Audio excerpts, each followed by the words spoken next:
This week I seen him been doing a lot of videos from inside my truck. Today, back in the office, in my little spot here, my little home away from home, if you will. So, one of the things we learned in 2020 is North America is one of the most fished spots of the world. And what do I mean by fished? No, I'm not talking about going down to the river and throwing a hook in there and trying to get a fish. Although it's something similar. Phishing email is kind of like the bad guys taking a net and throwing it into the river of email and seeing who they can reel in. And I was having a discussion with someone this week, and they're like, well, geez, there's so many emails, and I'm never sure, what's legit and what's not. And we continue to hear more stories about people getting caught. As we were on the run up to Christmas time, we had some calls in the office with CEOs that were emailing asking their staff to go buy gift cards for Christmas bonuses. The thing that you got to realize is the bad guys are going to use anything that's in the news or topical or built around events like Christmas, and they're going to try to use these things to their advantage. So, there's a couple of different things you can try doing to spot bad emails. One of them, of course, is to make sure that you got a good email security in place.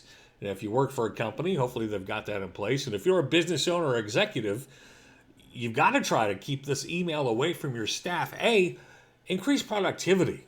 They say it takes on average about 20 to 30 seconds to scan an email to go, is that legit? Is that not legit? Doesn't sound like much. But if you're getting a lot of email a day, this stuff can start to add up. I know when we've looked at our clients and compared it, I mean, on average, you're saving a couple of hours a month. You put that across several employees, and suddenly it starts becoming very meaningful from a budgeting point of view. But how do you know when you're taking a look at an email? Well, I say slam it. And when I say slam, it's a slam method. 4 things you should be looking at in an email that can tell you or give you an indication if that email is bad or not. So S is sender. Really look at that address of who sent it. It says it's from the CEO. Maybe it's got the CEO's name. But what's the actual sending email address? And look very carefully to make sure there's no spelling mistakes in there or slight changes. Or, I've had cases, where it says it's coming from Susie, but the actual email address doesn't even have Susie's name in it. So maybe it says it's from the CEO, but the CEO's name is not in the actual email address. You got to take a look at that. L is for links. The bad guys are really starting to throw links a lot of times in emails. One of the new trends that we're seeing is fake voicemails. It makes it look like there's a voicemail message there, so you go down and click on it so you can hear what's been left. And guess what? It was actually a hyperlink taking you to a malicious site. So L is links. Hover over that link to see where it's actually going to. All right, if the email says it's from FedEx and you got to hover over this link to, or click this link to check your shipment, if you hover over that link and it's not going to FedEx, don't click it. That could be a warning sign. A, attachments. I almost forgot what the A was. I was careful there. A is for attachments. Attachments, always a warning sign. If you're not expecting an attachment, the safest thing you can do is you get an email from Fred with an attachment on it. You pick up the phone and say, hey, Fred, I got this email here with an attachment. I wasn't expecting anything. Did you actually send that? Make sure that Fred says, yeah, that was actually me, and we're good to go. I'm aware of a friend in a very large transportation company. He used to brag and say, Scott, I've never been caught by phishing emails. I'm too good for this. Well, he got caught because it was an email from somebody he trusted. Problem was, the person he trusted, their email account actually got hacked.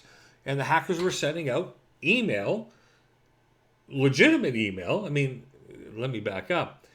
It was fake email sent through a legitimate account to make it look like it was legitimate. And my friend ended up clicking on that attachment and boom, he got hit. So the rule is if there's an attachment, call and make sure that it was actually supposed to be coming.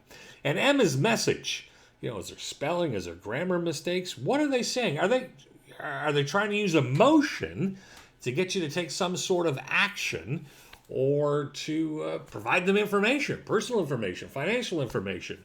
Are they trying to get you to send T4s or other forms for your employees? Whatever the case is, if they're looking for personal information, private information, financial information, these are all warning signs. So slam that email, sender, links, attachments, and message.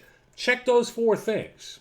Look for the warning signs, and that should help you identify bad emails that could save you a lot of time, energy, and grief from not becoming the next victim or the next stat. So make sure when you get that email, slam it.